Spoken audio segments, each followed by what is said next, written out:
This weekend marks exactly 10 years since an incredible group of doctors and nurses from North Texas left for Haiti, along with local spiritual healers.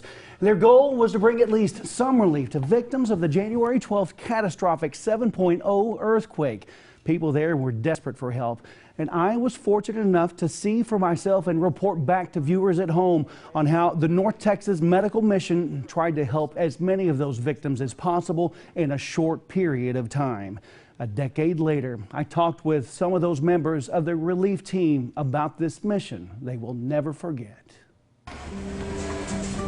By the time the North Texas Medical Mission arrived on the earthquake-ravaged island in late February 2010, the Haitian government was estimating a death toll of 230,000 people. Dr. Jerry Myers left a week ahead of the group to try to work out logistics, and there were problems from the beginning.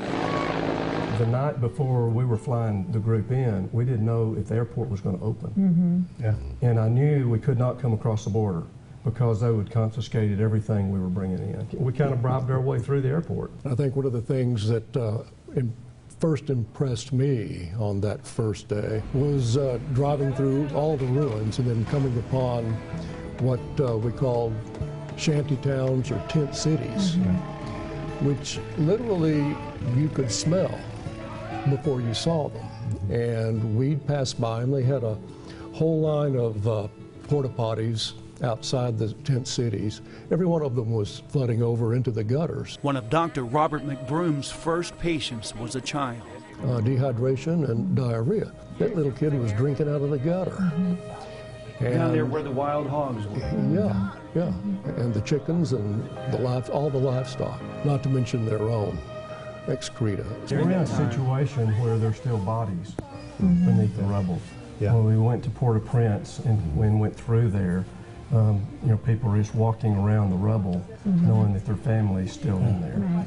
And even in the area we were at, there are still people in the rubble that hadn't gotten out, or bodies. It's a very difficult situation. You think it's a cystic thing? Is she walking differently? No, Dr. Boland, right off the bat, maybe your first patient, a little girl, just a few days old. You took her to a Red Cross tent. I remember that. I'm not a pediatrician, but and I saw this little girl, and of course I knew she was going to die if we didn't. The baby was 9 days old and probably had a low birth weight, probably was premature, dehydrated, lethargic. That is one of the most, distinct memories I have, and I hope that little girl survived. The earth is shaking, and the house was all fall down, and he was under the broken house. And did he say how long he was under there? Long, and 3 days, about 3 days. The team would examine or treat up to 600 people a day, like this little boy. And one reason there were such long lines seeking help could have been because Pastor Kyle Bateman was part of the team. They said, tell them why you're here. And so we shared that we have a medical team here. I didn't know exactly to tell about the location, but they interpreted that. And that's how a lot of people heard that there were going to be doctors, nurses, healers that were going to be coming. And so they began to spread the word. Okay. What sort of things would you say to the children to help them? Well, mostly I would just use whatever Creole I have and know, and some of that is crazy songs and singing. We went in the streets, we acted out, we tried to act like kids, and probably nearly got hurt acting like kids, and they're all running around, and I got the feeling they don't laugh a lot there, but they laughed, some of us, and some of the things we did, and I think that was as much of a gift as anything is for them to laugh and show a positive spirit. There's a lot of infection, a lot of abscesses, and obviously from injuries that weren't taken care of, from broken bones that were set, and We had to regroup with those things. You don't come here, I'll go find you. I'll bring the Marines. Okay. I'm asking him how this happened to his foot. How did this happen? A lot of lung infections, pneumonia, untreated asthma. He's been drinking water out of the gutter and water out of the river.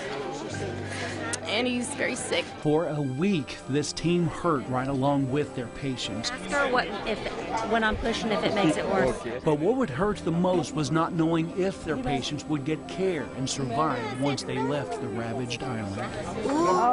So you took a terrible infrastructure and made it worse. So you kind of left realizing that it's not going to get much better.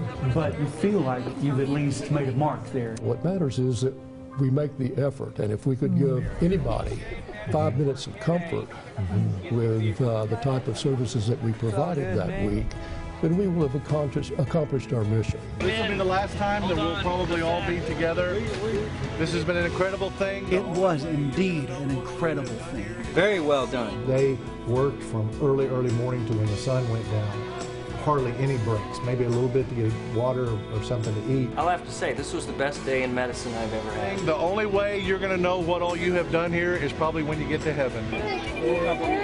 It was an incredible mission accomplished, a North Texas medical and spiritual mission that brought healing to Haiti. And we talked here in the studio for more than 30 minutes. If you'd like to see all of that interview and learn so much more about that trip, you'll find that entire web extra in the coming days over at Texomashomepage.com. And it's hard to believe that was 10 years ago, 10 years earthquake. ago. I'll never forget it. They were so successful and are so successful all alone, and yet it was really something to see them come together as that amazing team over that week. They're doing the Lord's work, man. Yes, wow. they surely were. That is amazing. Hey,